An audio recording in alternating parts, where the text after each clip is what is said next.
Ada yang spesial dengan makanan ini, Oh ya iya. kan? Dengan Masih kecil, saya SD-nya di Bali, tinggal yang di got itu. Kita mau berangkat ke Mangsang. Ada nggak bawa jaket? Desa Kepayang nih, ke Mangsang.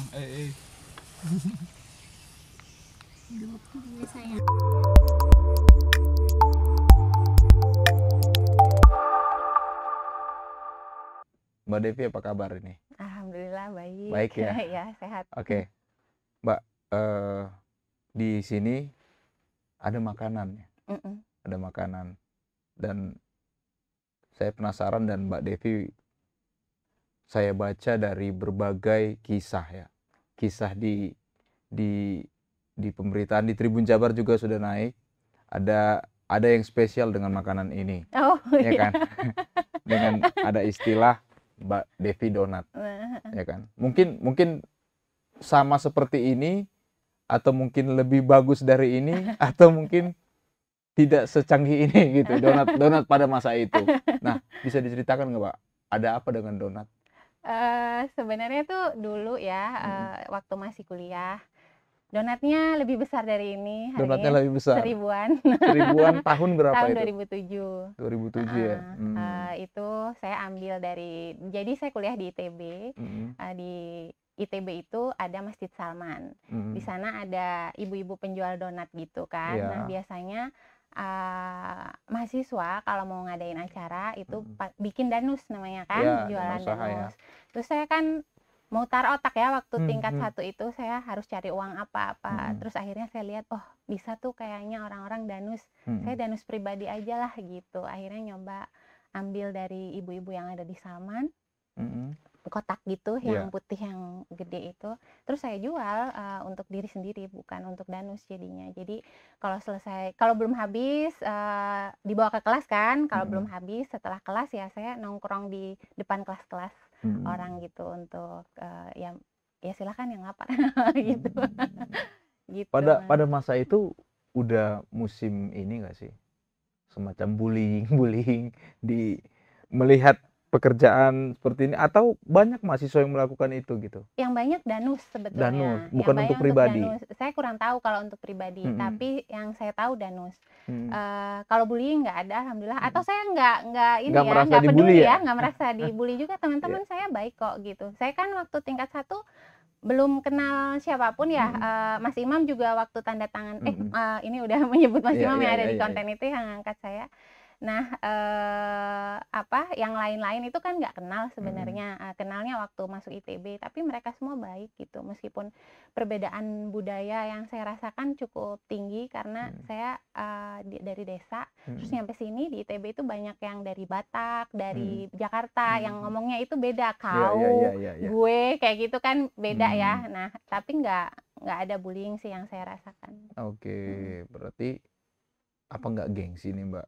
Misalkan untuk jual donat, dan respon dari teman-teman mungkin yang membeli, apakah membelinya secara ikhlas atau mungkin karena hanya kasihan aja, tuh gimana nih, Mbak? Iya. Rasa gengsinya itu gimana? Saya sih nggak peduli ya respon teman-teman seperti apa, tapi sejauh yang saya tahu mereka semua baik gitu. Saya nggak tahu membelinya atas dasar apa, tapi saya jualan ya lapar sih ya.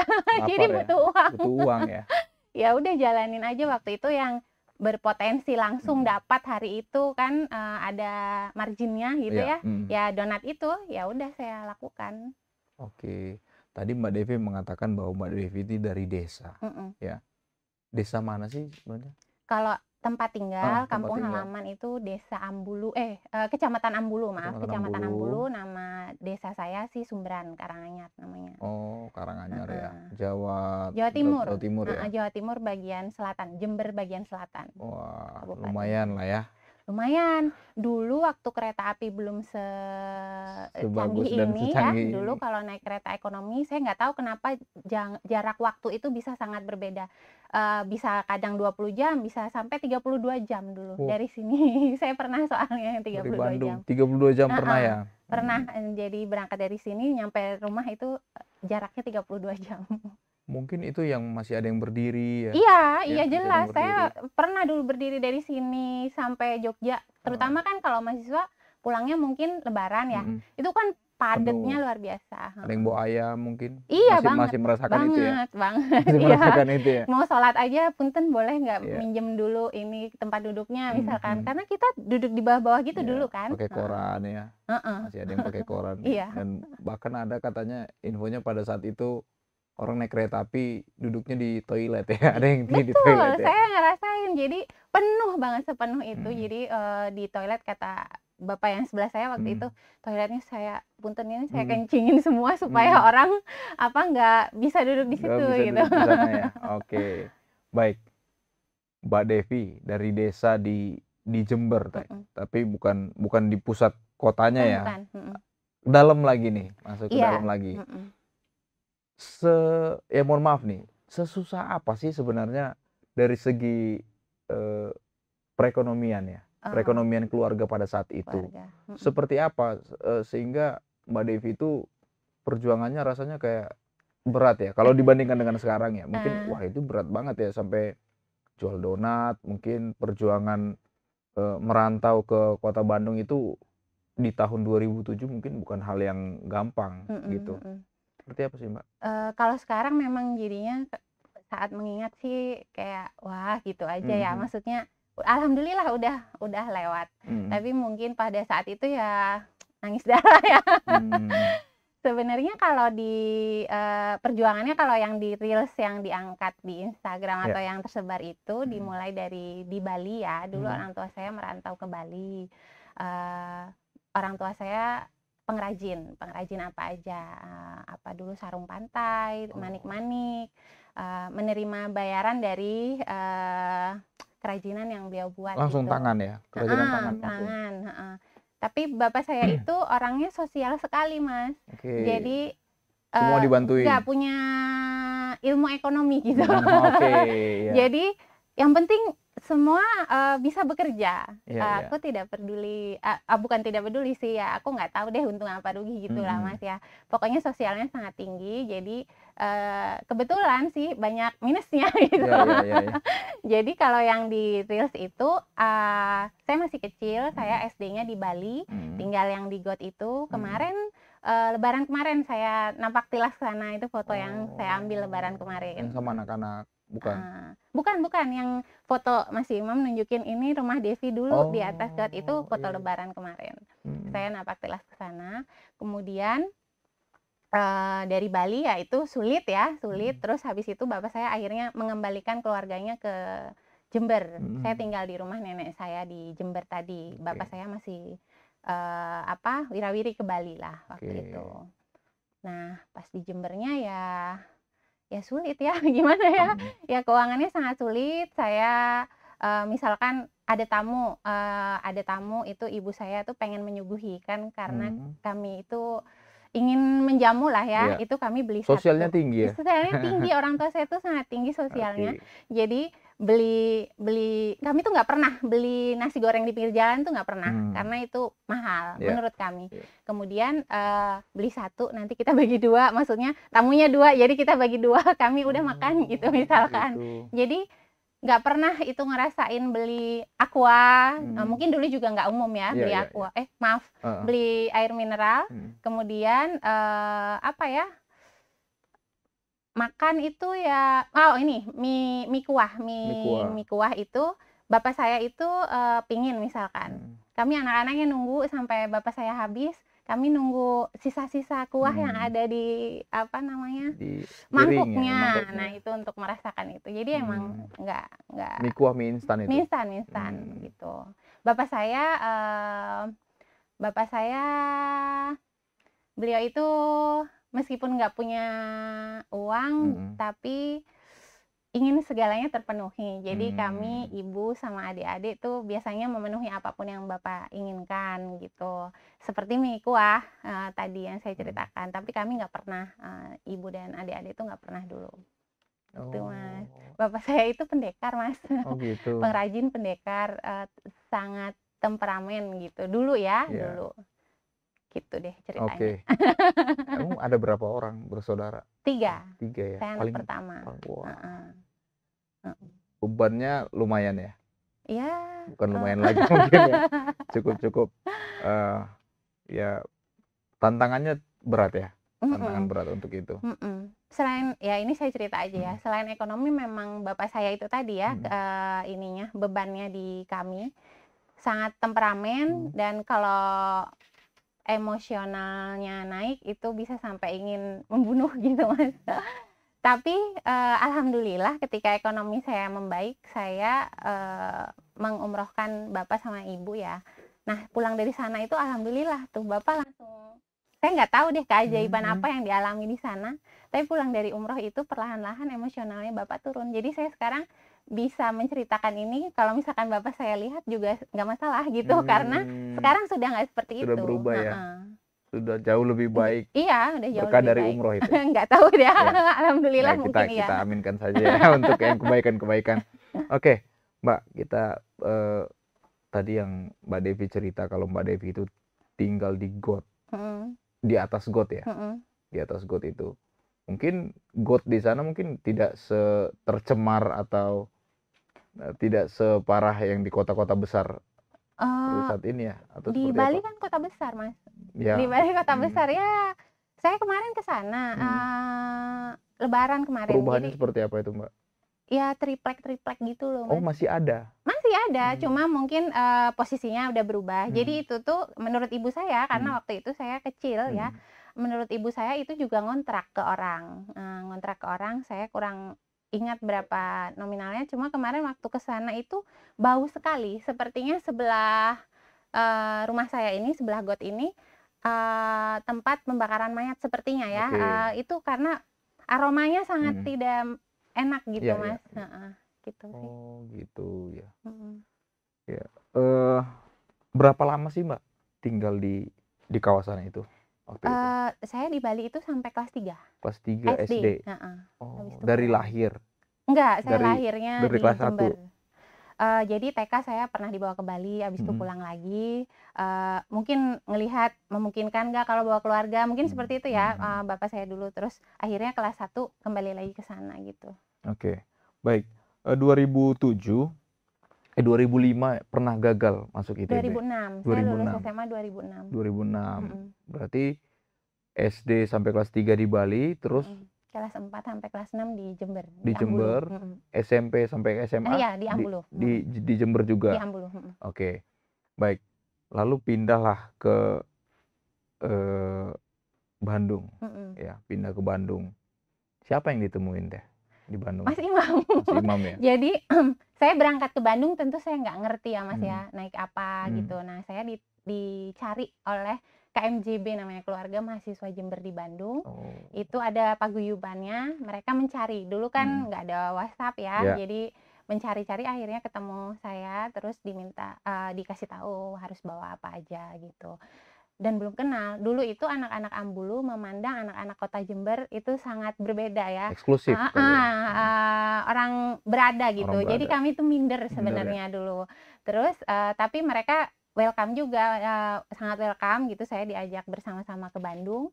Nyampe Bandung ditampung dulu di markasnya KMJB ini ya kayak rumah gitu. Terus semuanya, ayo kita nyari kosan bersama-sama gitu. Saya belum ngontak Mas Imam karena rasanya saya nggak punya ya nomor Mas Imam waktu itu. Atau punya ya, saya agak lupa sih tepatnya. Tapi punya handphone pada saat itu? Sudah punya?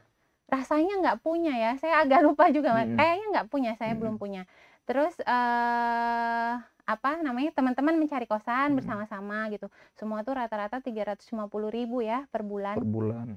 Sementara saya berpikir keras gimana caranya uang yang saya bekal dari ibu hasil pinjam ke sana kemari itu 3 juta pas. 3 juta? 3 juta. Terus saya waktu itu berangkatnya naik bisnis karena harus bersama-sama dengan teman-teman KMJB ya. Jadi naik bisnis awal sekali pertama itu 200.000 waktu itu. Sudah kurang. Sekali berangkat. Sekali berangkat dari Udah Jember sisa ke Bandung. 2.800.000. Harus makan, harus apa ya. Aduh, 350.000 per bulan. Terus bayar pendaftaran ulang itu 3 juta. Saya lupa persisnya, 3 juta lebih sedikit pokoknya 3.050.000 apa berapa. Udah jelas nggak cukup kan uangnya saya bawa itu Mas. Terus gimana kehidupan saya ke depannya itu saya belum kebayang waktu itu. Akhirnya saya bilang saya mau nyari sendiri aja kosannya. Cari, akhirnya nemu Mas, alhamdulillah ya.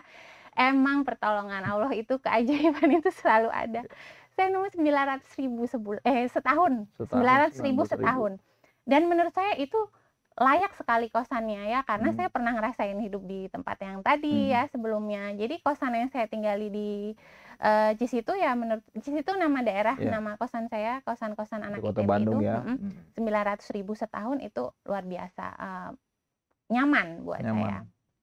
Ya udah akhirnya saya pindah ke kos itu, terus tiba hari, saya lupa selisih kedatangan saya dengan hari daftar ulang itu berapa lama, tapi akhirnya daftar ulang saya tentu kurang uangnya ya, 3 juta lebih, saya tinggal berapa saya lupa. Nyampe di Sabuga, tempat daftar ulangnya anak-anak ITB, ya antri sampai belum ada uang, ya udah mundur dulu, duduk nunggu dulu di tempat lain gitu. Nunggu, saya nggak tahu ini kira-kira diapain ya, maksudnya saya udah waktu itu saya itu orangnya sangat semangat, optimis gitu ya, meskipun saya sangat menginginkan ITB, tapi saya bilang biarin aja lah, ITB juga yang akan rugi kalau nggak nerima saya semangat ini loh, gitu loh. Jadi saya pede banget. Terus akhirnya udah sore, itu dari pagi, terus sore ada yang nawarin, ya udah kamu nggak punya uang gitu. Iya Pak, ini ada formulir, kamu menangguhkan dulu gitu biaya daftar ulang. Nanti selama masa penangguhan kamu cari beasiswa. Zaman dulu nggak ada kayak bidik misi gitu Mas, belum ada. Jadi tapi kamu bawa surat keterangan tidak mampu kan gitu. Nggak bawa. Kamu kesini sama siapa? Asalnya mana gitu. Saya asalnya Jember. Sama orang tua enggak juga, enggak sama orang tua. Terus bawa apa gitu, dokumen yang membuktikan bahwa kamu tidak mampu gitu kan. Nggak ada, saya nggak bawa apa-apa karena saya nggak ngerti. Mungkin waktu itu saya kurang menyimak, atau memang teman-teman KMJB tidak menyangka gitu ya, tidak menyangka kalau memang tidak bawa uang. Terus saya mikir keras, siapa yang bisa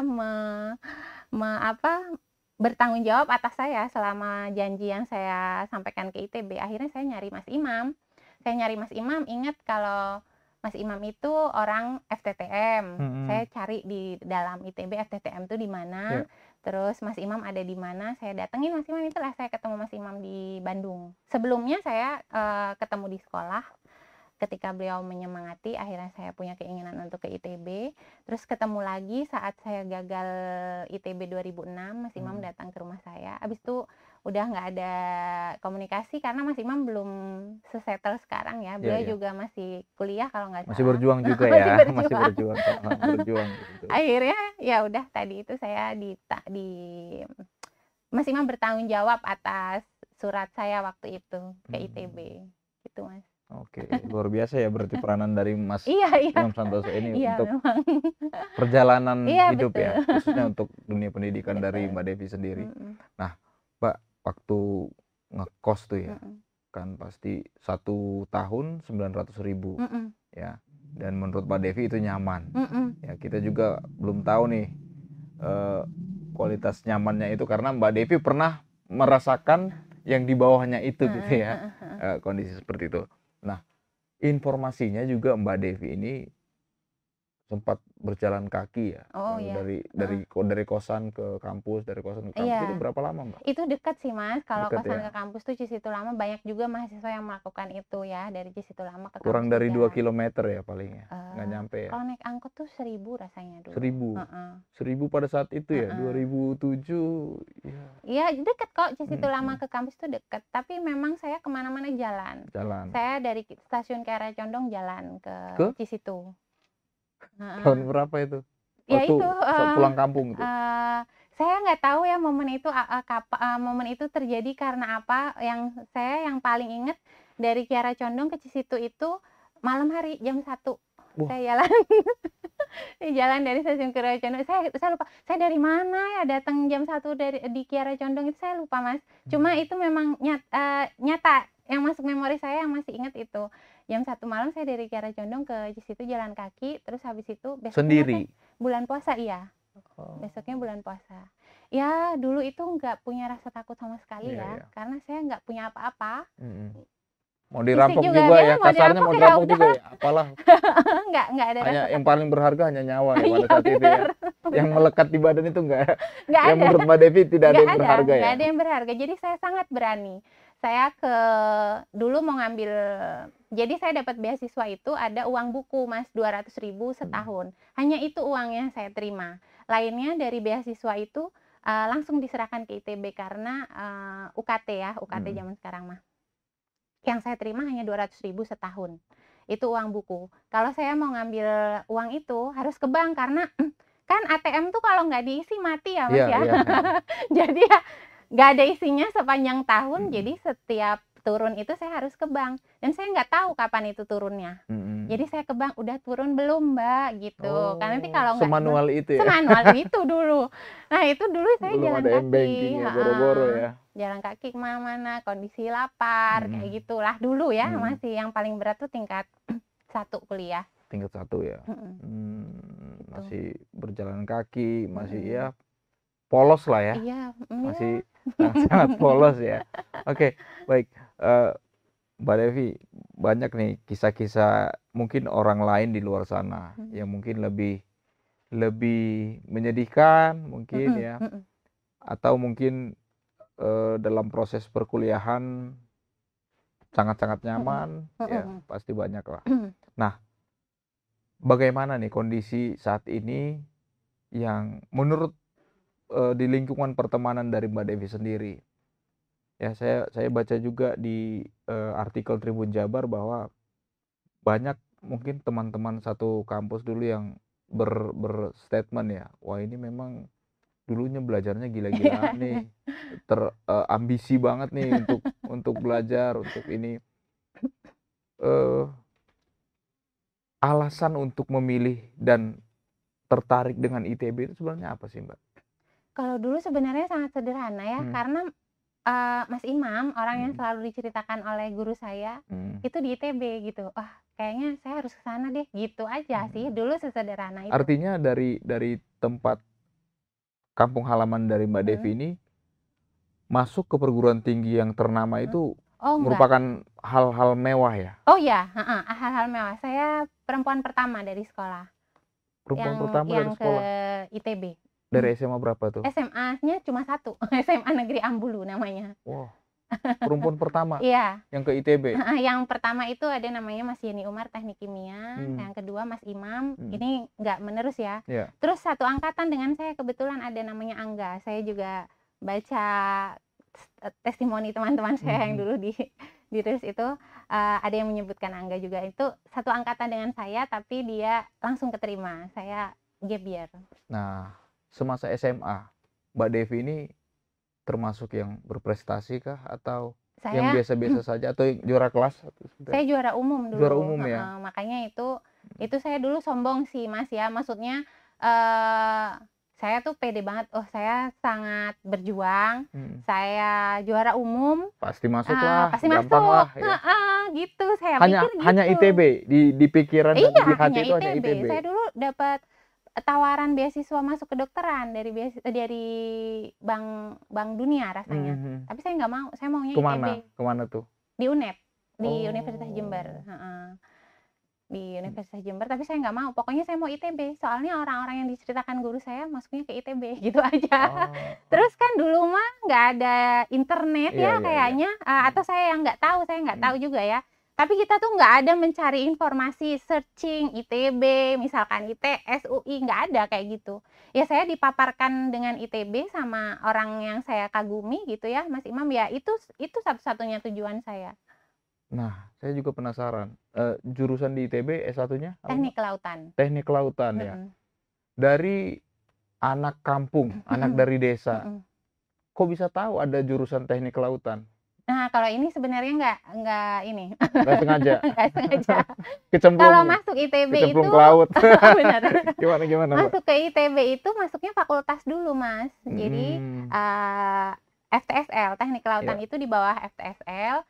Nah, dulu kan ada 3 pilihan tuh. Saya ngambil IPC, SPMB. Yang pilihan pertama harus yang paling tinggi yang kita inginkan, yang kedua yang masuk akal, yang ketiga yang pasti masuk gitu. Nah, FTSL ini sebenarnya pilihan kedua, FTSL. Saya dipilihin teman saya, ini aja lah masuk kamu ini gitu, dipilihin teman saya. Terus ternyata masuk, wah ini jurusan apa ya? Fakultas apa bingung ya? Berarti ya Bingung awal-awalnya. Pertama, bener. Waduh bangun-bangun ya, saya kan cinta lingkungan, ini gimana kalau bangun-bangun gitu. Ya udah pertamanya gitu. Mungkin sekarang juga banyak mahasiswa yang merasa salah jurusan gitu ya.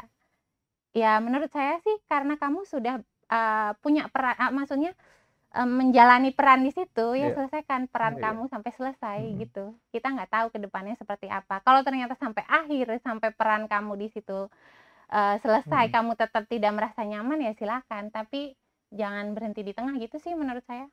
Oke. Berarti karena pada di tahun 2007 ya, 2007 anak dari desa pasti dipikiran yang dalam benak saya ya, cita-cita dokter ya. Pada umumnya kan itu ya, dokter. Nah, ini nyemplung di ITB dengan jurusan seperti ini, orang tua nggak nanya ya? Enggak, orang tua percaya aja. Percaya aja ya. Itu jurusan apa gitu mungkin? Enggak, percaya aja. Percaya aja ya. Ya udah silahkan, ini mah kalau udah punya kemauan gitu ya udah. Tepat waktu nggak Teh? Tepat. Lulusnya? Alhamdulillah tepat. Berapa lama? Berapa tahun? 4 tahun ya. Oh, pada saat itu di 2007 mungkin banyak yang masih ada yang 7 tahun mungkin ya, satu angkatan tuh lulusnya. Enggak sih, Enggak nggak ya? tahu sih saya, enggak kayaknya.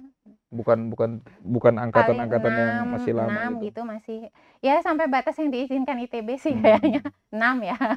Ya. Dan ada juga catatan kalau Mbak Devi ini setelah lulus dari ITB ingin dibuang ke pedalaman, itu gimana ceritanya tuh?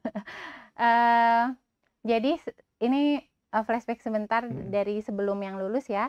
Jadi tingkat 2 itu saya masuk ke jurusan ya, teknik kelautan. Kemudian saya mencari pekerjaan lain selain donat ini ya. Pokoknya segala macam pekerjaan saya lakukan. Ketika masuk ke jurusan itu kan lingkupnya lebih kecil. Jadi saya berani mencari pekerjaan ke lingkungan kampus gitu, maksudnya saya menghadap Kaprodi, Pak, saya butuh uang, ada nggak pekerjaan yang bisa saya lakukan di sini? Karena saya kuliah di sini, di ruangan ini, di sekeliling Bapak, apakah ada yang bisa saya lakukan?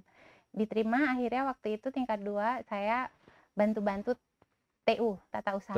Bantu-bantu tata usaha.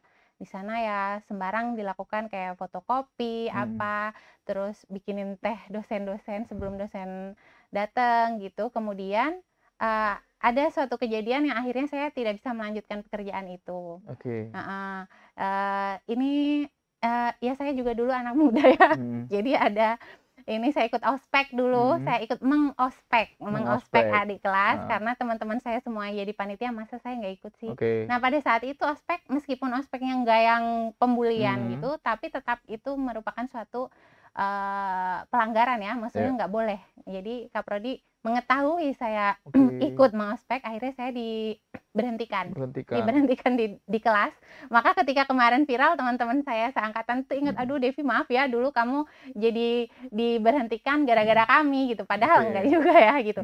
Nah tapi karena itu jadinya ada dosen yang menawari saya, kamu daripada di sini cuma fotokopi, mendingan kamu ikut proyek saya gitu.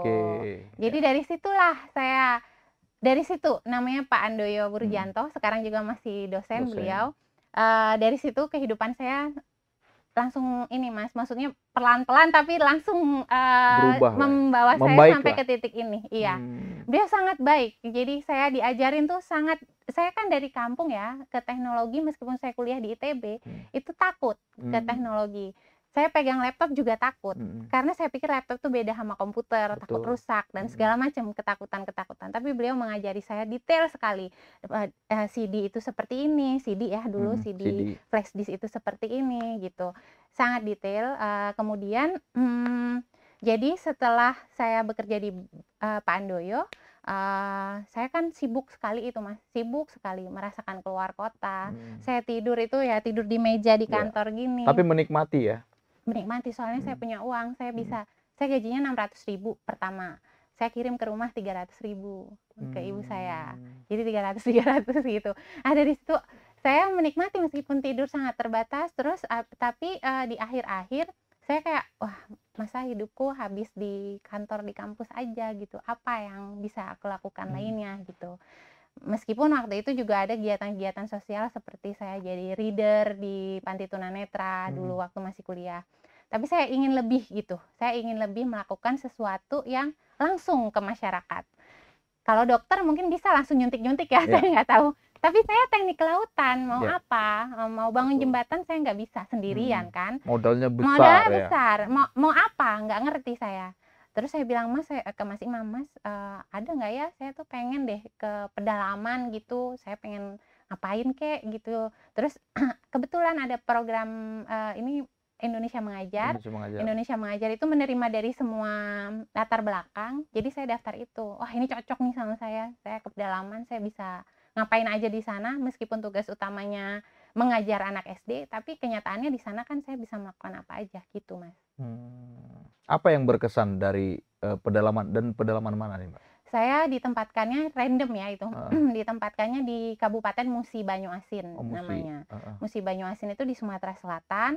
Ada sebuah kecamatan namanya Kecamatan Lalan yang aksesnya bukan dari kota kabupatennya Musi Banyuasin, justru akses terdekat kotanya itu dari Palembang.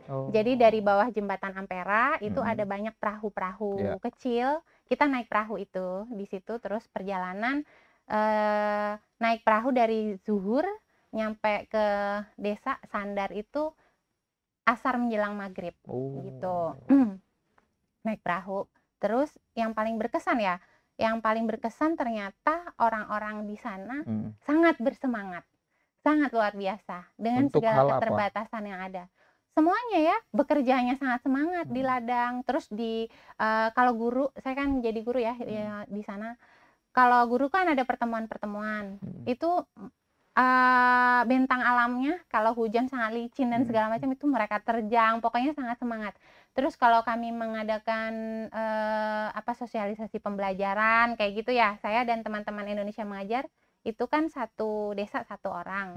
Nah itu kadang berkumpul kalau misalkan kita mau ngadain sosialisasi pembelajaran. Waktu itu saya ngadain sama teman-teman dan semua guru tuh semangat, Mas. Jadi mereka ingin menerima sesuatu yang baru dan ingin memajukan tempat tinggalnya gitu. Oke. Selama di Sumatera Selatan ya, menghadapi anak-anak, orang tua mungkin, setahu apa sih mereka tentang dunia luar, khususnya dunia pendidikan yang ada mungkin di Pulau Jawa atau di luar dari kawasan mereka itu, Mbak? Karena mereka itu dulu, saya tuh 2012-2013 ya. Di sana itu listrik cuma siang waktu itu. Cuma malam kebalik, cuma malam pakai diesel. Kemudian tower internet juga nggak sebagus itu ya. Jadi memang akses untuk mencari tahu waktu itu minim. Jadi mereka hanya tahu dari persebaran informasi dari pusat, misalkan kabupaten ngadain apa ke guru-guru. Nah dari situ aja sih, Mas. Mereka kayak waktu itu ya, kayak olimpiade itu di luar yang olimpiade yang diadakan kabupaten belum tahu waktu itu. Jadi kebetulan kami yang Indonesia Mengajar ini selalu ke kota rutin gitu untuk update situasi. Nah dari sana kan juga kami bisa akses segala macam ya, internet dan lain-lain. Akhirnya kami bawalah itu setiap bulan, maksudnya informasi baru yang kami dapat kami sebarkan kembali ke para guru di sana gitu, Mas. Oke. Masih ada nggak murid yang mungkin Mbak Devi ingat yang sekarang ya mungkin sudah jadi mahasiswa mungkin? Sekarang jadi dulu memang SD ya ngajar utamanya, tapi ketika di sana kan kita berbaur. Saya ke SMA juga, ke SMP juga, saya ngajar silat di sana. Sama teman-teman. Bisa silat ya? Saya bisa silat. Kemudian kan bapak saya pendekar, jadi harus. Berarti turun ke anaknya ya? Harus, itu kayaknya sebelum lahir juga udah harus bisa. Terus. Itu yang buat Mbak Devi berani jalan dari Kiara Condong Ya, tuh. saya dulu pernah ngelawan preman juga, Mas, berantem asli di Bandung gitu. Ya? Di dekat Bank Indonesia di Bandung ini. Oh iya, Ya, oke. Terus Ada satu anak yang ikut saya ke Bandung. Ketika saya selesai penempatan 1 tahun, dia ikut ke Bandung. Namanya Badriah. Ikut ke Bandung. Orang tuanya sangat ingin anaknya. Jadi kita itu di sana apa ya, role model lah istilahnya ya. Saya kurang nyaman sebenarnya. Mereka ingin anaknya bisa kayak kakak-kakak ini gitu. Jadi ingin sekali, meskipun terbatas juga dananya, tapi pokoknya gimana lah supaya anak saya bisa kuliah kayak gitu. Akhirnya ikut saya Mas ke Bandung, anak ini dari Musi Banyuasin.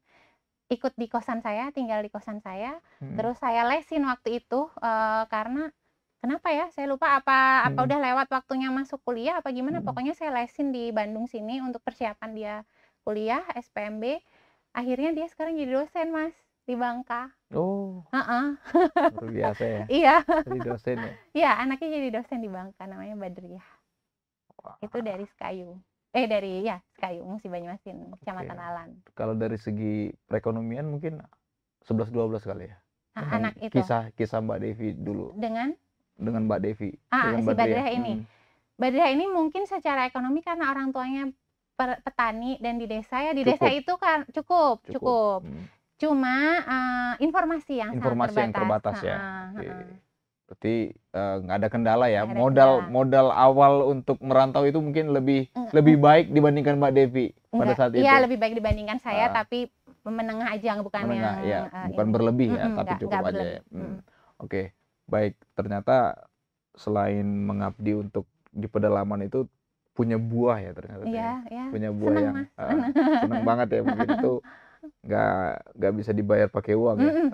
Rasa senang kita itu bisa membantu dan membuat orang menjadi tenaga pendidik juga sekarang. Nah, Mbak Devi ini kan semasa awal-awal dulu mungkin makannya juga mungkin tidak bisa 3 kali sehari ya. Iya, mungkin tidak bisa 3 kali sehari. Dan sekarang informasinya sudah bisa mengantarkan orang tua umroh tadi. Dan kabarnya lagi, klarifikasi kalau salah ya, sudah memberikan orang tua tempat tinggal lah di Bandung. Seperti apa? Benar itu nggak tempat sih? tinggal saya. Yang di Bandung sini tempat tinggal saya. Orang tua kesini paling dalam 1 tahun 3-4 bulan di sini. Tapi beliau lebih suka di rumah ya, Di tentu rumah di Jember ya. banyak keluarga dan saudara di sana. Ya, jadi, orang tua pada umumnya lah ya. Iya, orang tua pada tidak umumnya. sekaya apapun anaknya dia akan tidak mau berlama-lama di tempat anaknya. 3-4 bulan di sini paling nanti pulang lagi, atau kalau saya sakit langsung sini gitu. Oke, artinya buat kebutuhan liburan aja ya di sini ya. Balas budi ya seorang anak ya. Oke, baik.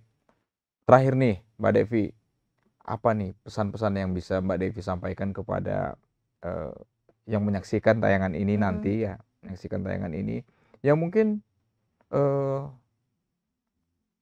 hampir sama nih kisahnya, atau mungkin saat ini di masa-masa SMA yang dari segi keuangan mungkin sangat-sangat terbatas, tapi sudah berputus asa dan tidak berani bermimpi untuk menginjakan kaki di kota Bandung, di ITB ataupun di kampus-kampus besar lain karena alasan ekonomi itu. Apa nih motivasi lah kepada anak-anak yang tidak berani bermimpi karena alasan ekonomi?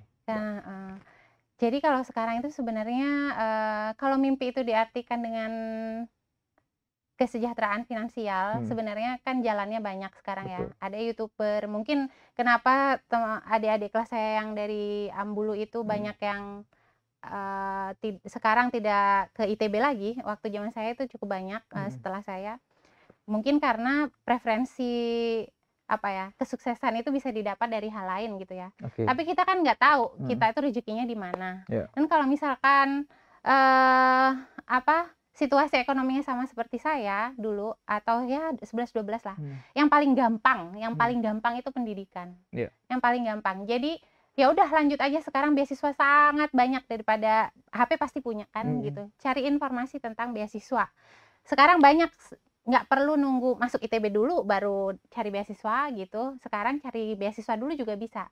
Tapi hajar aja lah ya. Maksudnya ambil yang kamu inginkan, yang kamu bayangkan, nanti pasti ada jalan. Dulu itu ada yang bilang sama saya, yang nyuruh kita mencari ilmu adalah Allah. Jadi pasti dikasih uang saku lah gitu, pasti Oke. dikasih uang saku sama Allah. Gimana caranya? Ya gimana Allah aja. Kita nggak tahu. Dan kalau kita dalam keterbatasan itu keajaiban sangat banyak, Mas. Saya ngerasain itu. Kerasa ya, mungkin kalau kita nggak terbatas banyak juga keajaiban, tapi Betul. kita nggak merasa. Mungkin kita merasa itu berkat Ya, perjuangan saya sendiri dan segala macam. Tapi kalau kita benar-benar terbatas di titik yang sangat terbatas apapun lah ya, waktu, uang, itu pasti kerasa banget keajaiban dari Tuhan itu sekecil sangat apapun nyata. kita akan kagum ya. Sangat Akan kagum ya. Oke. Iya gitu. Baik. Artinya saat ini kesibukannya apa nih, Mbak? Saya banyak mengerjakan Project ya? proyek-proyek teknik kelautan. Oke. Mm-mm. Untuk di Indonesia? Di Indonesia. Indonesia Di ya. Indonesia. Oke, berarti terus mengabdi untuk Indonesia Iya, ya. insya Allah. Dan semoga masih banyak nih akan lahir devi-devi yang lain ya untuk Indonesia Iya. dengan perjuangan-perjuangan yang semakin hari dunia pendidikan tidak mudah ya, Mbak ya. Mungkin ya tidak mudah, dan perekonomian juga tantangannya makin besar untuk saat ini dan mungkin beberapa tahun ke depan lagi. Terima kasih Mbak Devi untuk ceritanya ya, diskusi kita terkait dengan awal dari donat dan sampai sekarang menjadi seorang konsultan ya, konsultan, dan beberapa kali mengabdi juga di ITB ya, untuk memberikan berbagi ilmu lah kepada teman-teman di ITB. Terima kasih Mbak Devi, sukses selalu, sehat selalu. Demikian Tribuners perbincangan saya dengan Mbak Devi terkait dengan kisah-kisah inspirasinya mulai dari tahun 2006 sampai saat ini sudah bisa berbagi kisah-kisahnya yang pada saat itu mungkin suatu kepedihan, tapi saat ini menjadi suatu hal-hal yang berharga yang jika diingat akan menjadi kenangan-kenangan indah. Terima kasih. Saya Daniel Damanik. Sampai jumpa pada tayangan berikutnya. Download Tribun X sekarang. Menghadirkan lokal menjadi Indonesia.